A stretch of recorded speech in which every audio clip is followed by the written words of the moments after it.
The real strength in life comes from how we hold ourselves when we're facing failure. And if we want to find a point of heroism in this week's parsha, Parsha Vayeshev, we need look no further than the moment on which Ysef got a grip on himself. Ysef's a great kid. He's the classic gifted child, not to mention pipsqueak younger brother. He's got so much inside him, it's coming out in all kinds of messy passions. He simply can't hold it. Ysef can't get a grip, and his brothers feel it. It's not just the fact that he has not illusions, but true prophetic dreams of the grandeur to come. It's the fact, unfortunately, that his father passed on the favoritism he inherited from his own house in the person of Ysef. It was a real love, but perhaps misexpressed.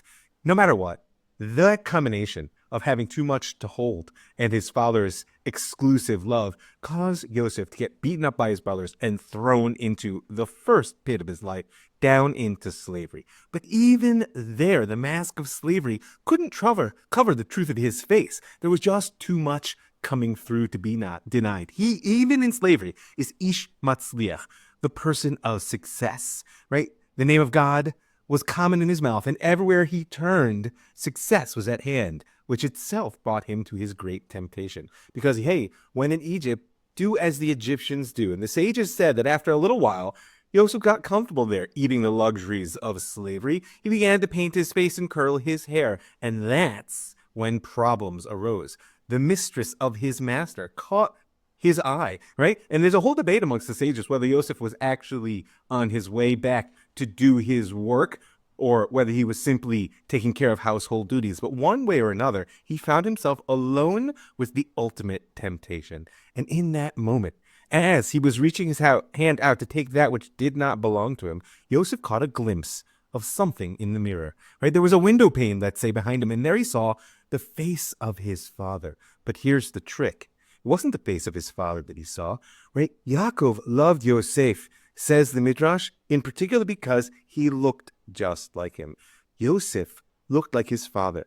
And when he looked up in that moment of temptation, he saw not his father's face, but his own true face shining through the mask, right? He knew his face. He was having trouble with his look.